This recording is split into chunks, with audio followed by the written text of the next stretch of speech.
buenas tardes, buenos días, buenas noches. Todo depende de en el momento que puedan y podamos encontrarnos para compartir este tutorial, este video clase que hemos comenzado a realizar para brindar una posibilidad de un aprendizaje en cuanto a las unidades curriculares. Eh, Vamos a poner en consideración en este video algunos presupuestos, algunos marcos teóricos que nos van a permitir y nos van a posibilitar poder ir entendiendo desde qué lugar nos ubicamos, en qué lugar nos vamos a parar, desde qué marcos y elementos teóricos a trabajar para poder desarrollar la unidad curricular. Eh, Vamos a ir comprendiendo a través de ese marco y a través de esos presupuestos todos los procesos políticos, los procesos económicos, culturales, el mundo del trabajo, que han ido suscitándose a lo largo de la historia en América Latina, en Argentina, pero por supuesto teniendo en cuenta el marco global. Eh, Poder analizar y tener en claro algunos presupuestos nos van a permitir y nos van a ayudar a comprender cómo nosotros como continente hemos sido atravesados por una serie de elementos, ¿no? Y vamos a poner también en consideración un punto de partida en la historia, que va a ser el tema de la conquista, para poder también analizar lo que significó y lo que supone el proceso de colonización y lo que se entiende y se comprende desde un análisis postcolonial. Y decimos esto entendiendo también que en el proceso de la colonización no solamente hemos tenido una colonización territorial, sino también evidentemente una colonización mental.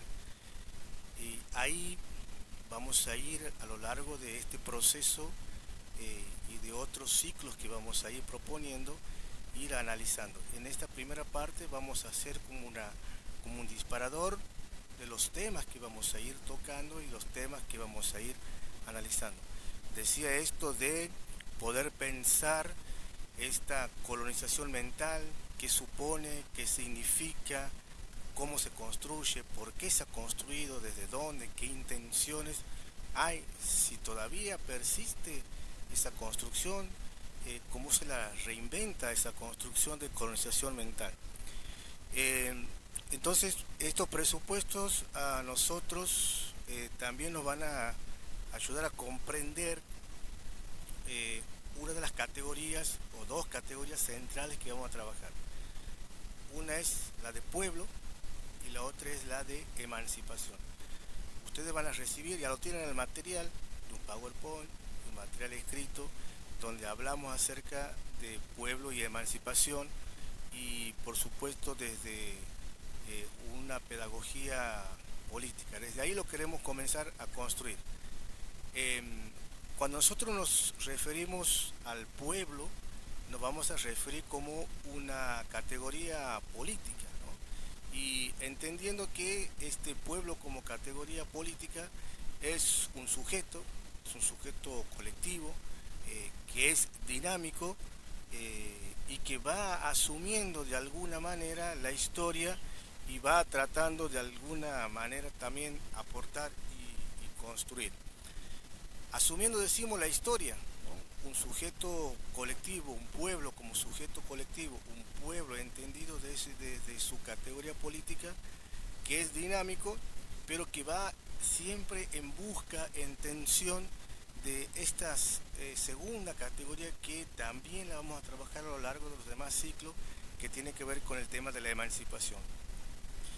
La conquista, la colonización territorial, la colonización mental, la construcción de subjetividades, las ideologías, los intereses, el pueblo que construye historia, el pueblo que es dinámico, el pueblo que tensiona y constantemente en búsqueda de su emancipación, son las categorías que van a ir apareciendo a lo largo de estos ciclos.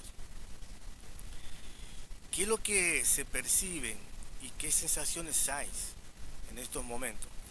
Me gustaría que podamos plantear tres crisis, ¿no? La crisis de los contratos sociales, la crisis de adecuación de determinados imaginarios sociales con condiciones materiales concretas y la crisis y deslegitimación de las instituciones. Qué interesante es poder plantear esto de las crisis, ¿no? Es evidente que estamos viviendo una situación bastante compleja, estamos atravesando por momentos en donde uno percibe y entiende que esa cotidianidad, esa dinámica en la cual uno venía realizando, por de pronto entró en una ruptura, entró en una crisis. Por eso me gustaría plantear estas tres crisis, sabiendo por supuesto que hay otras crisis más, otros elementos de crisis más que se puedan analizar. La crisis de los contratos sociales. ¿De qué hablamos cuando hablamos de la crisis de los contratos sociales? Tiene que ver con que los contratos sociales suponen, se entienden como ciertas reglas de juego que la sociedad, que nosotros tenemos en el imaginario, ciertas reglas de juego que tienen que ver con los modos y las maneras en que nosotros nos relacionamos con los demás. Pero aquí hay algo muy importante y algo interesante que está aconteciendo hoy, ¿no? El aislamiento obligatorio, el tema de la cuarentena, ha puesto en crisis ese contrato social, imaginario, clásico que veníamos teniendo. Hoy esta crisis que estamos atravesando de los contratos sociales en cuanto a los modos y a las maneras de relación, por supuesto que han variado, han sufrido sus modificaciones y cada uno lo vive de una manera particular, lo vive de una manera diferente, distinta, dependiendo del lugar, el contexto, la situación, etcétera, etcétera. La segunda crisis que me gustaría que podamos abordar es la crisis de adecuación de determinados imaginarios sociales con condiciones materiales concretas. Así como decíamos que los imaginarios sociales tienen que ver con esas reglas de juego que uno entiende y comprende cómo se deben transitar o realizar, y en la primera crisis hablamos en cuanto a las relaciones con los demás. Aquí el imaginario tiene que ver con las cuestiones materiales concretas, con las posibilidades materiales concretas. ¿Por qué está en crisis esto? Esto nos supone que esta crisis de adecuación material es nueva, ¿no? Esto tiene sus ciclos históricos en procesos políticos, en procesos económicos, siempre han estado presentes y por supuesto mucho más, con mayor profundidad en América Latina, en este continente. La crisis de adecuación de determinados imaginarios sociales con respecto a materialidades concretas tiene que ver con esto que nosotros teníamos ciertos presupuestos que nos daban cierta tranquilidad. Por ejemplo, nosotros sabíamos que con una cierta cantidad de dinero, de efectivo que podíamos percibir por cualquier trabajo que pudiéramos hacer, teníamos más o menos previsto, calculado, llegar a la semana, llegar a la quincena o llegar al mes. Más o menos teníamos como calculado y que con ese cálculo de ingreso de dinero nosotros podíamos satisfacer algunas necesidades. El tema inflacionario, que en estos últimos años ha escalado con una dinámica mucho más veloz, mucho más profunda, lo que significó el aumento de precios, puso en crisis ese imaginario con las condiciones materiales. Sabemos y experimentamos que la suba constante de los productos afectan, por supuesto, a la canasta, afectan a nuestro bolsillo. Si con 2.000, 3.000 pesos, con una cierta cantidad de dinero nosotros teníamos previsto ciertos días con los cuales podíamos satisfacer nuestras necesidades, hoy vemos que eso queda reducido, ¿no? Esas son las adecuaciones con las que se van perdiendo. Años anteriores, muchos años más antes que de ustedes, por supuesto, en la época de nuestros padres o nuestros abuelos, uno sabía que si terminaba la primaria podía conseguir trabajo, o terminando la secundaria había mucho más posibilidad de conseguir trabajo. Esas condiciones, ese imaginario que la sociedad tenía en cuanto a la adecuación a esas posibilidades materiales, se rompieron a lo largo de la historia, ¿no? Cayeron. Hoy se necesita cada vez más y constantemente más acreditar ciertas capacidades para poder trabajar, y dependiendo del trabajo, por supuesto, ¿no? Entonces, fíjense cómo estas crisis de alguna manera vuelven en este tiempo a emerger con fuerza. Antes, siglos anteriores, se decía que este es un pensamiento de Sousa, que dice que en el imaginario estaba muy presente esta idea de que el que nace pobre moría pobre y el que nacía rico moría rico, ¿no? Eso con el tiempo, con la conquista de los derechos, con la emergencia de nuevos actores sociales, con la búsqueda de poder tener respuestas frente a tantas necesidades, y una relación en que la sociedad comenzó a jugar en un nuevo imaginario en relación al Estado, permitió que ese imaginario, que era tan estrecho de que el que nacía pobre moría pobre, pudiera ser suprimido, y que de alguna manera, a partir de las conquistas de los derechos económicos, de los derechos sociales, derechos políticos y culturales, fue como dando respuesta a esa necesidad. Sin embargo, por supuesto, hasta el día de la fecha y hasta el día de hoy, esta tensión entre regulación y emancipación, o entre orden y progreso, estas tensiones todavía siguen vigentes, ¿no?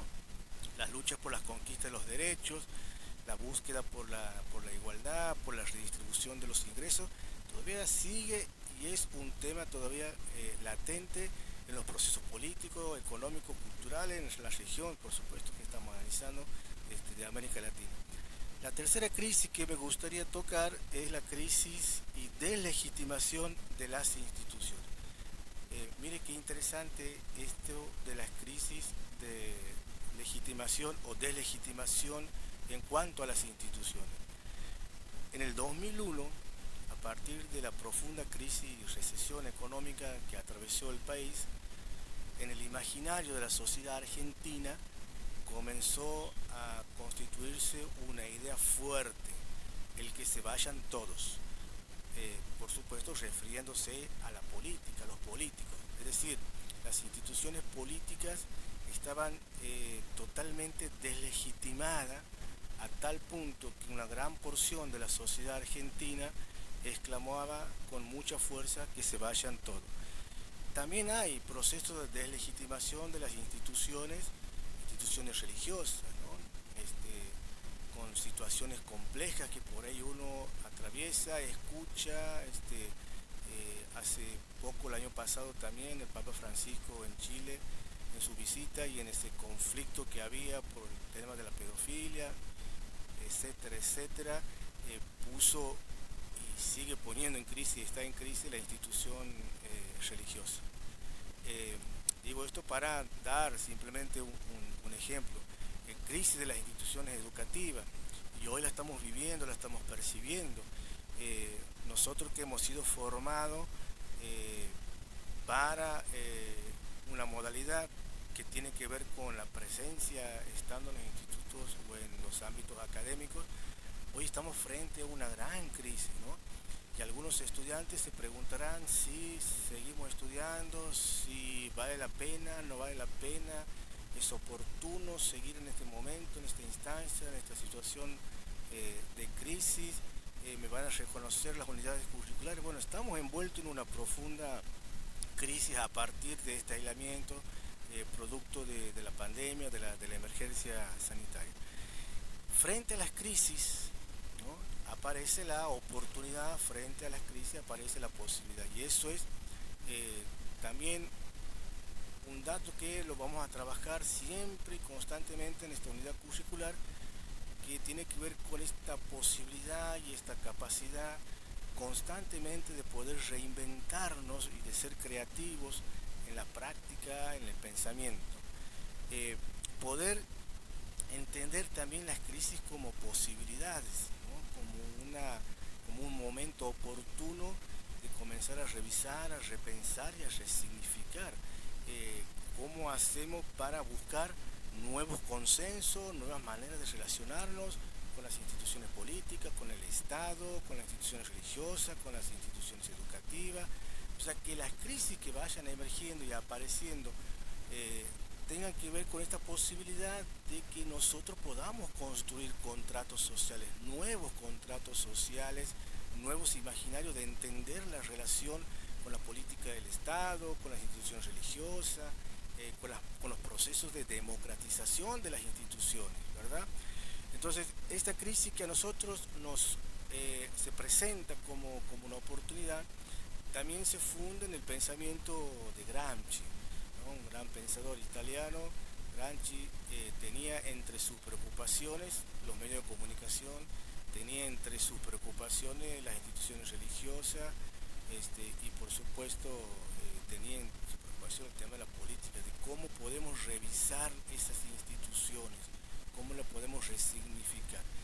Y la crisis la entendía como esa situación vieja que no terminaba de caer, de desarmar, de derrumbarse, y la situación nueva que no terminaba de crecer, de nacer, de emerger. En ese medio, en esa mitad, en esa situación de entre lo que se muere y entre lo que todavía no ha surgido, Gramsci la presenta como una crisis, y eso es lo que nosotros queremos proponer en estos espacios, que estas crisis nos den a nosotros la posibilidad de poder animarnos a construir un pensamiento que sea alternativo, un pensamiento crítico, un pensamiento que nos permita revisar las estructuras, darle un nuevo sentido. Y esta es una de las características fuertes que tiene el tema de la crisis, el sentido, ¿no? Cómo nosotros le ponemos sentido a las cosas, cuándo nosotros podemos encontrar el sentido a las cosas, y va a depender mucho de lo que la sociedad pueda otorgar o no sentido a la crisis. Y eso exige, por supuesto, una gran responsabilidad colectiva, de pensar de manera colectiva.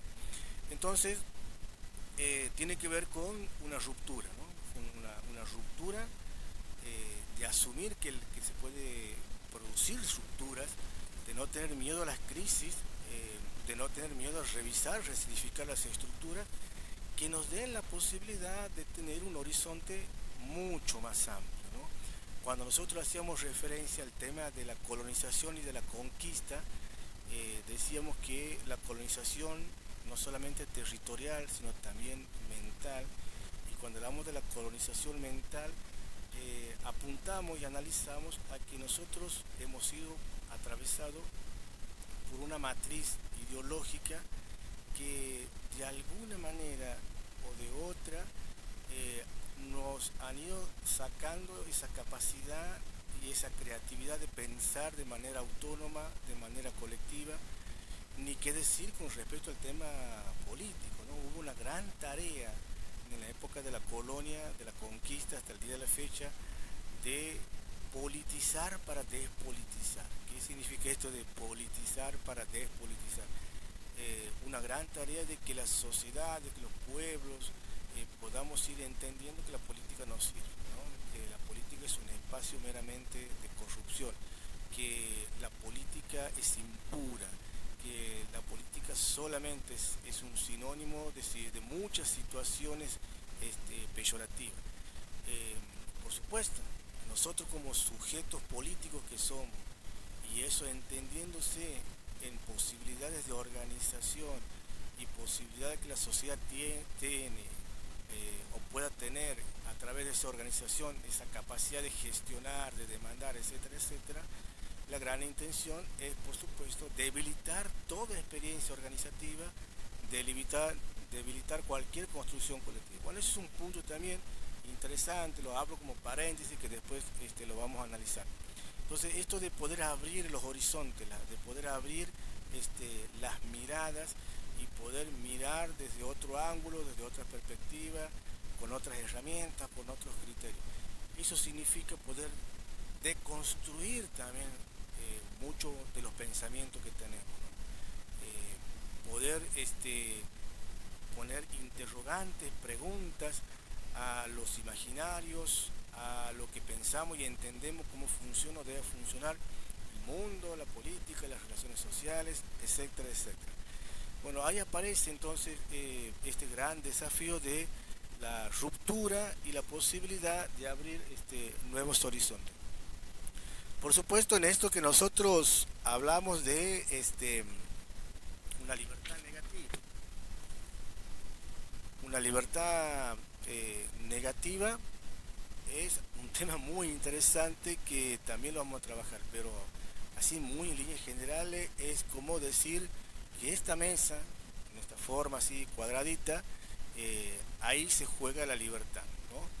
Y mientras vos estés circulando, te puedas mover, te puedas dinamizar dentro de esta estructura, de este marco, donde están puestas las normas, los reglamentos, donde aparece todo lo legal, mientras nosotros nos movemos en ese marco, en ese contexto, estamos bien, ¿no? Entonces, nosotros podemos estar en este punto, ¿verdad? Y decimos, bueno, yo quiero ser creativo, quiero ser alternativo, voy a inventar algo nuevo, me corro para este lado proponiendo algo distinto.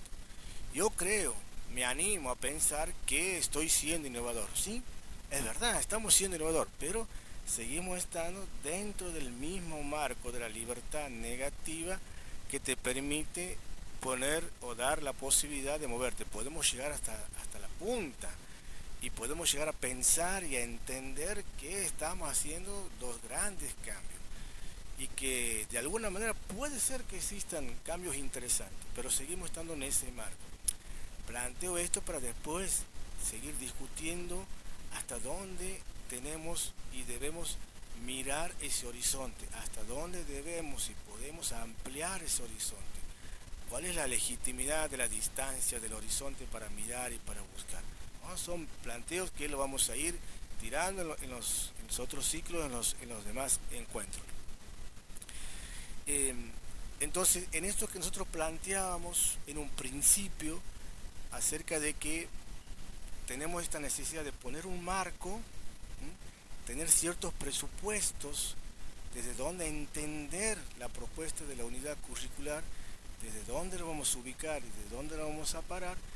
Yo he elegido algunos presupuestos que no son los únicos, son discutibles por supuesto. Hay otros presupuestos más, pero yo he retomado algunos presupuestos para ubicarnos y hacer la propuesta que desde ahí podamos avanzar. Y el punto de partida habíamos dicho que era el tema de la conquista, ¿no? El proceso de colonización, y en ese proceso de colonización hay un punto interesante, ¿no? Como un punto también de partida, y para ir dando más elementos a ese punto de partida. Ustedes saben que en nuestro territorio nosotros hemos sido influenciados por dos corrientes educativa cultural. Una corriente del norte, que es la corriente del Perú, del Virreinato del Perú, que pertenecía a la Casa de los Austria y que tenía una característica muy significativa, que era de ser sumamente autoritaria. Nosotros que dependíamos del norte, del Perú, y que esa corriente del norte venía de los Austrias, de este espacio y esta manera de entender que era peligroso cualquier cambio, y que estaban muy sostenidos en la idea de ser rectos, duros y autoritarios. Y por supuesto que este espacio geográfico de esta corriente cultural educativa del norte a la cual nosotros pertenecemos tenía una acción y una penetración muy fuerte desde las órdenes religiosas, ¿no? dicen cómo esta corriente del norte, está Santiago, Tucumán, Catamarca, esta corriente del norte de la cual nosotros tenemos ese tronco, esa raíz educativa, cultural, muy metido el tema religioso en términos autoritarios, muy metido el tema religioso en cuanto a temeroso a cualquier modificación o a cualquier innovación o a cualquier cambio.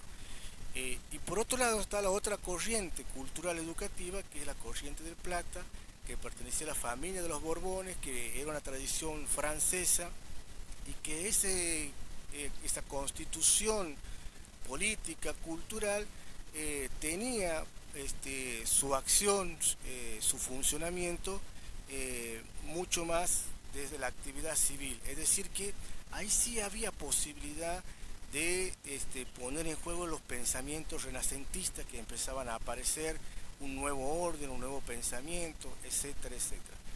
Como para también distinguir, ¿no? Virreinato del Río de la Plata, que tenía una tradición civil, nosotros que veníamos de la corriente del norte con una tradición y una acción religiosa muy fuerte, temerosa a cualquier cambio estructural. Entonces no es casualidad cómo la configuración de las regiones o de los lugares marcan cierta característica.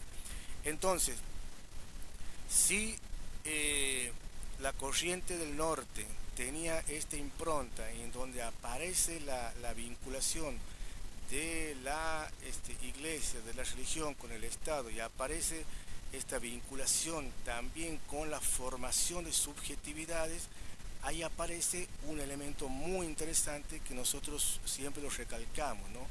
Que es la pedagogía de la evangelización.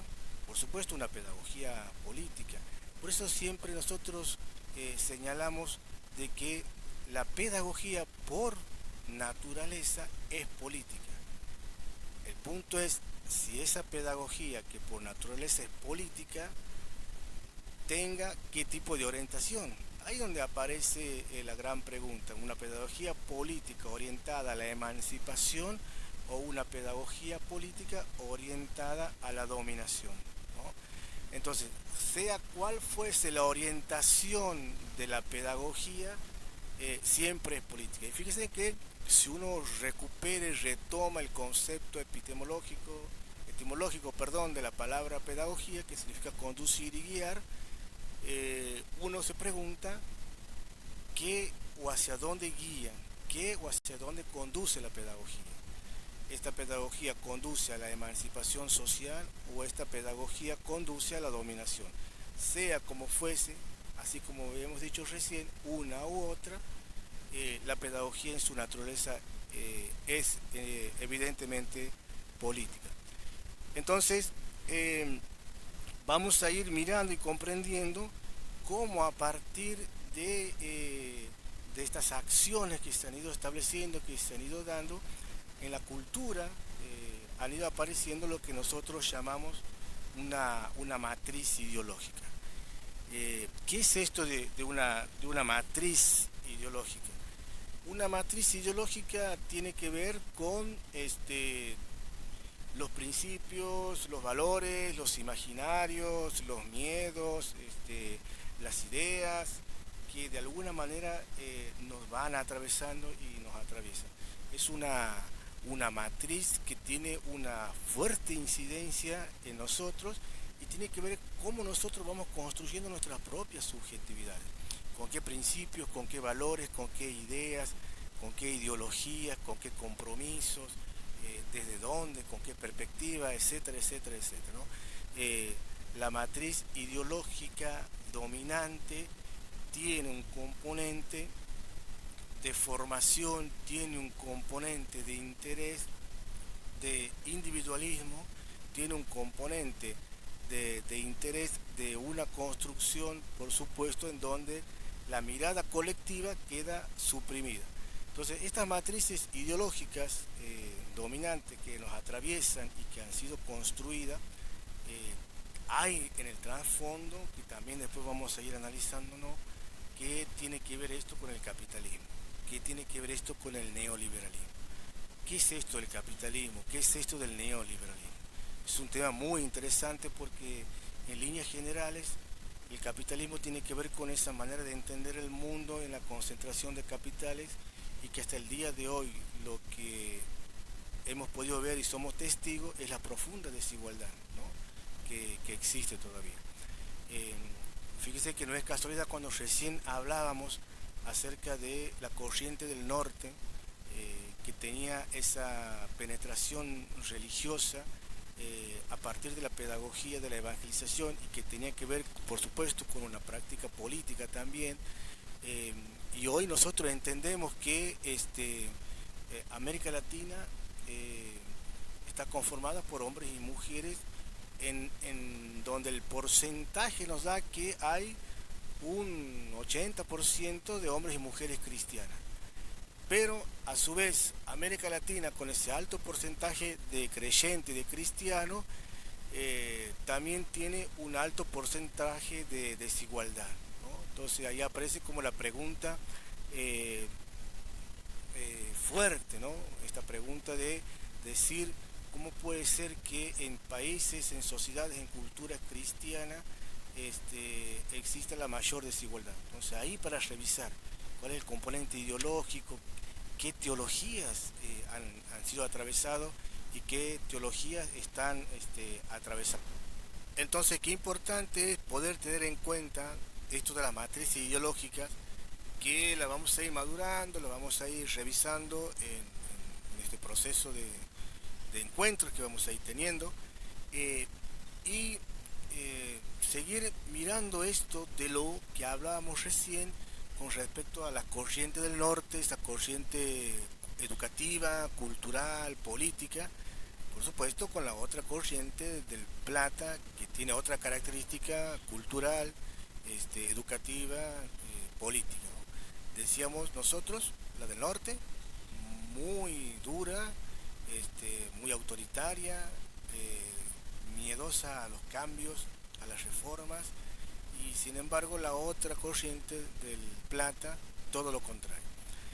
Eh, Decíamos también que, y aquí vamos a ir ubicándonos, todo esto lo que estamos planteando entra dentro de la propuesta de los presupuestos que nosotros tenemos que tener, presupuestos que tenemos que manejar para poder entender los procesos políticos, económicos, culturales en América Latina, en la región, en su relación con el mundo, por supuesto, ¿no?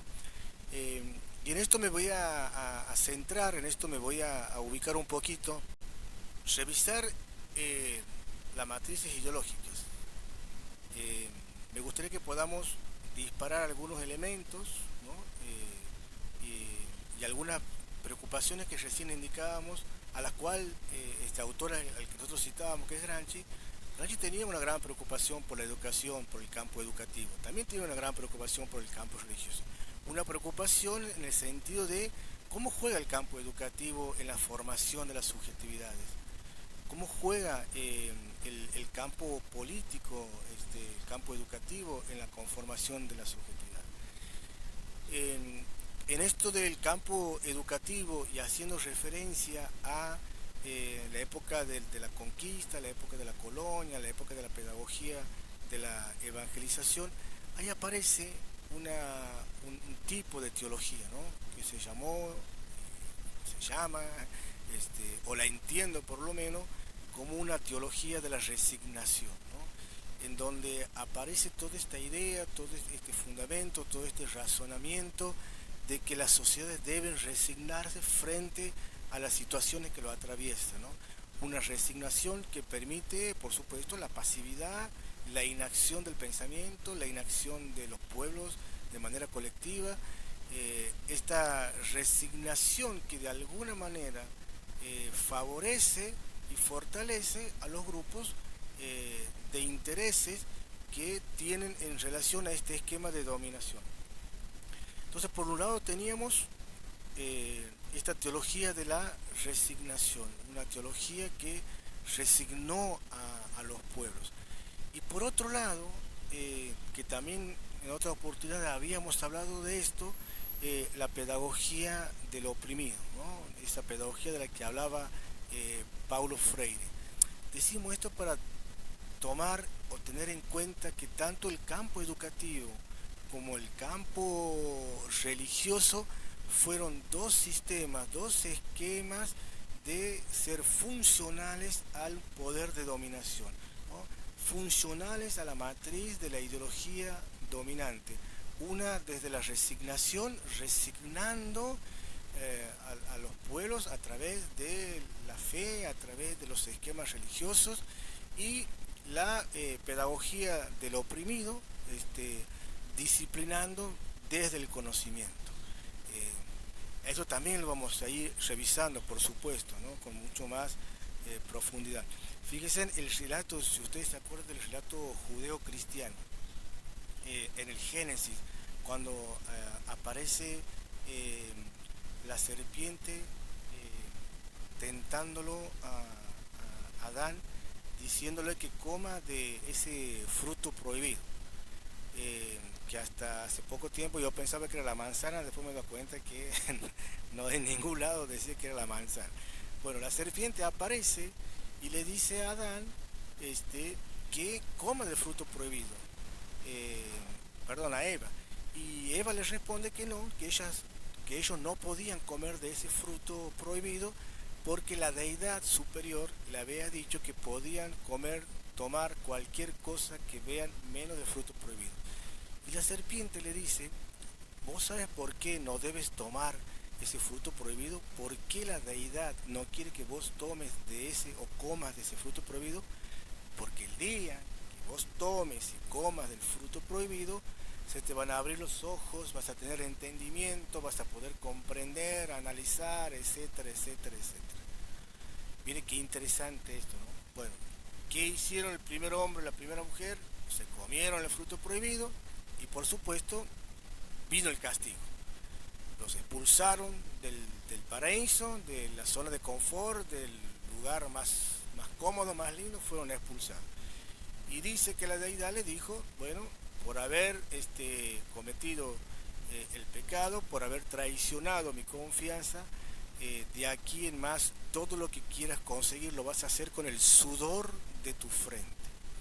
Qué interesante este planteo, ¿no? Este mito judeo-cristiano y cómo se lo recrea, cómo política y religiosamente se lo recrea. Nosotros hemos sido testigos y seguimos siendo testigos de cómo esta resignación sigue jugando entre nosotros y en la sociedad. Cuando se produjo el año pasado el cambio de gobierno y cuando en algunas expresiones se manifestó que por haber tenido ciertos derechos, por haber adquirido algunos espacios, por haber comprado un plasma, una zapatilla, lo que fuese, eso no nos correspondía, que por querer ser mejores o tener una mayor calidad de vida, eso no nos correspondía, y entonces había que pagar todo ese gasto con el sudor de nuestra frente. Y bueno, ya apareció todo el proceso del tarifazo, ¿verdad? Y donde también una funcionaria política nos decían que en algún tiempo, en algún momento esto iba a mejorar porque ella veía un túnel y que al final el túnel era la luz. Bueno, esa luz era la tierra prometida que la deidad le había dicho a Adán y Eva, que una vez que lo había expulsado del paraíso, le ha dicho, bueno, no te preocupes, más adelante les daremos la tierra prometida. Pongo esta comparación y estos personajes no solo para decir que funciona o ha funcionado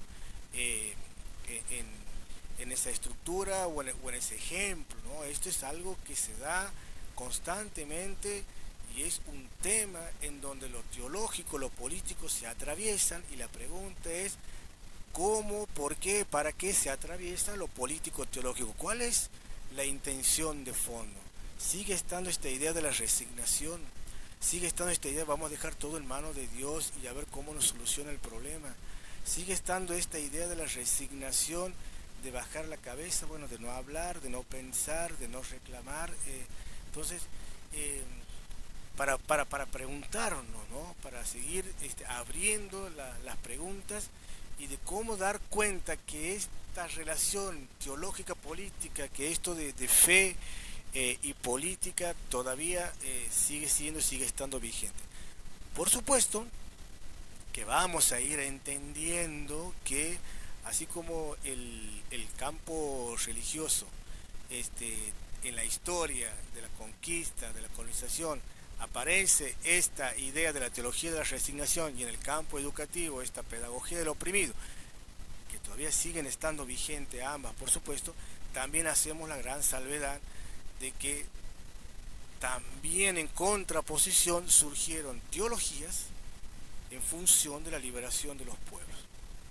Teologías que marcaron hechos históricos importantes en América Latina. Hombres y mujeres que dieron la vida, derramaron su sangre por la liberación, por la dignidad, por la justicia de los pueblos, también desde el campo educativo, ¿no?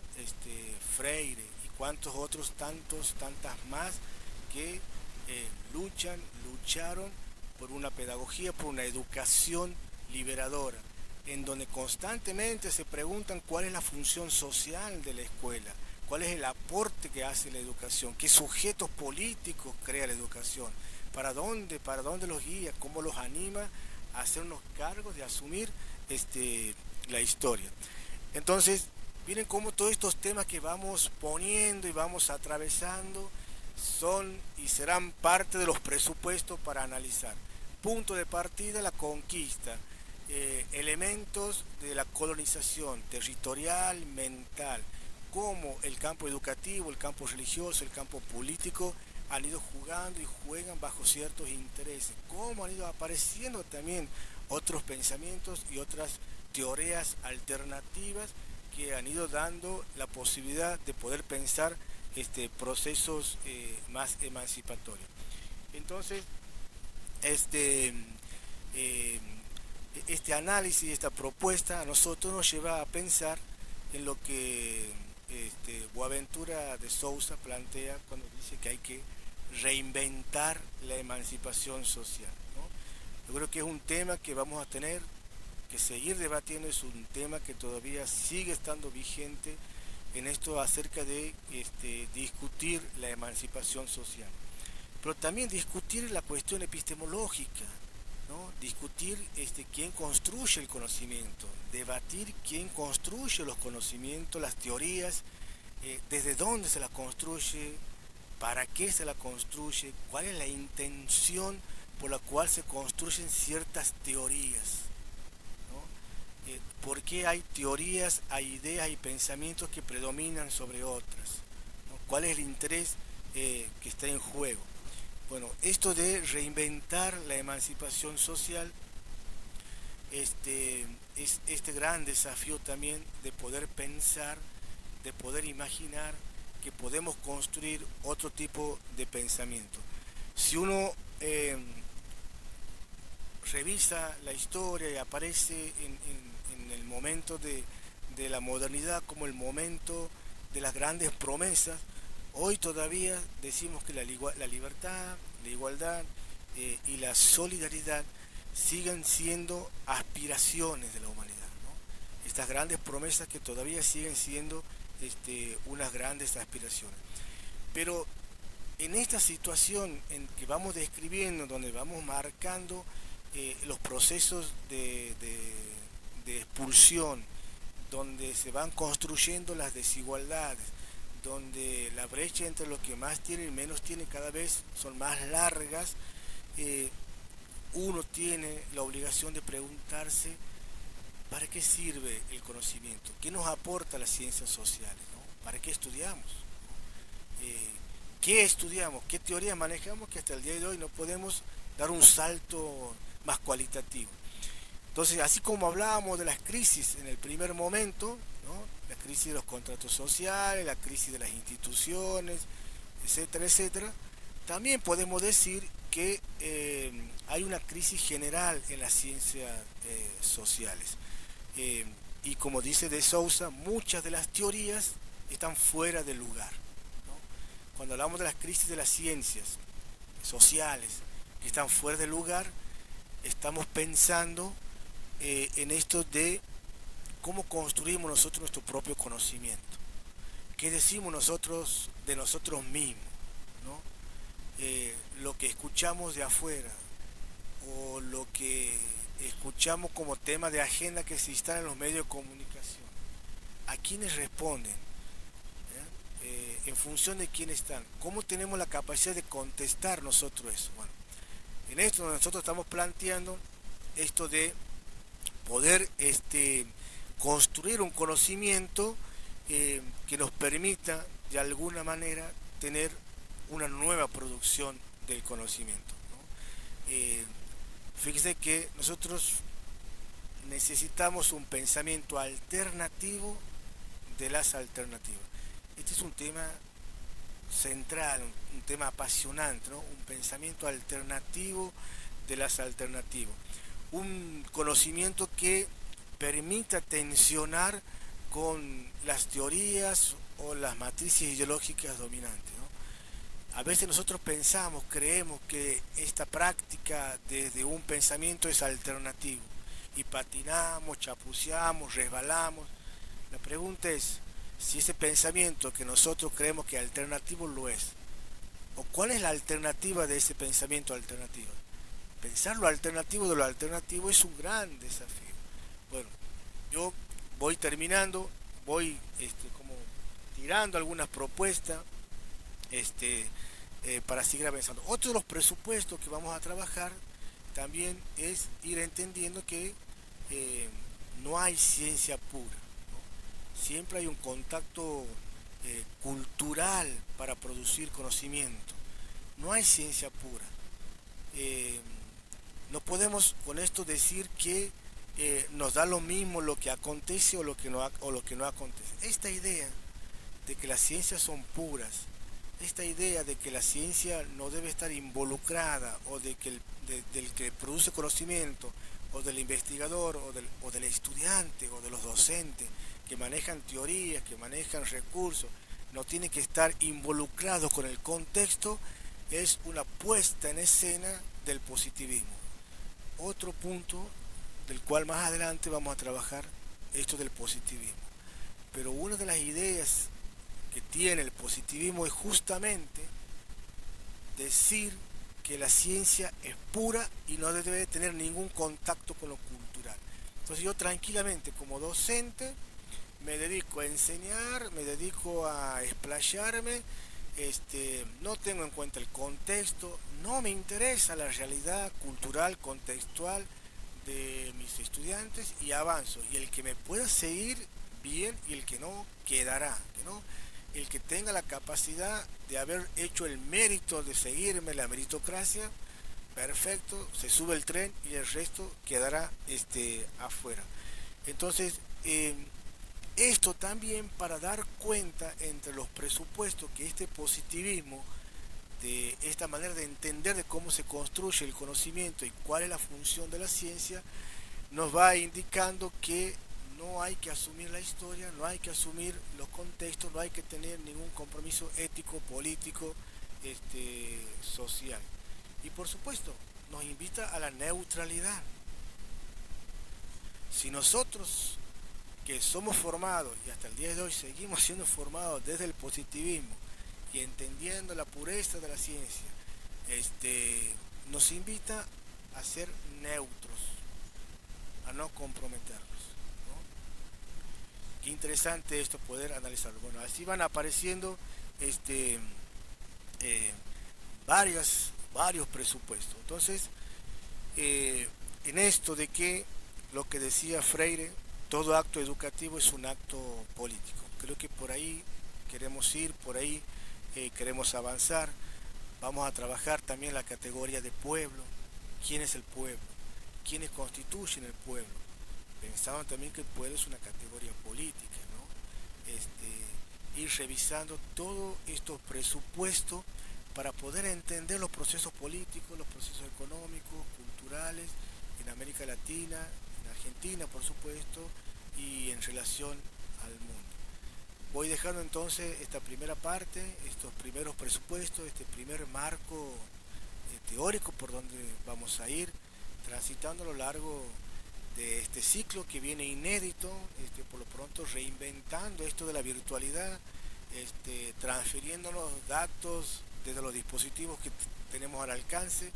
Bueno, este es uno que vamos encontrando. Por lo pronto, abrir este espacio también, y ojalá que desde aquí, desde esta manera, desde esta forma, también podamos abrir un espacio deliberativo, podamos abrir un espacio de discusión, un espacio de tensión, un espacio de pregunta, que ojalá que más allá de la situación de la emergencia, de la pandemia, también sea un momento para disfrutar, ¿no? Para disfrutar el conocimiento, para disfrutar el saber, que no sea una carga más allá de la situación que ya vivimos, como una presión, como una carga, esto del aislamiento. Cada uno con sus tiempos, con sus maneras, con sus ritmos, vamos a ir esperando, pero vamos a ir abriendo los distintos canales para la discusión y para el debate. Así que bueno, que tengan una muy buena jornada, y pronto nos volveremos a encontrar. Muchísimas gracias.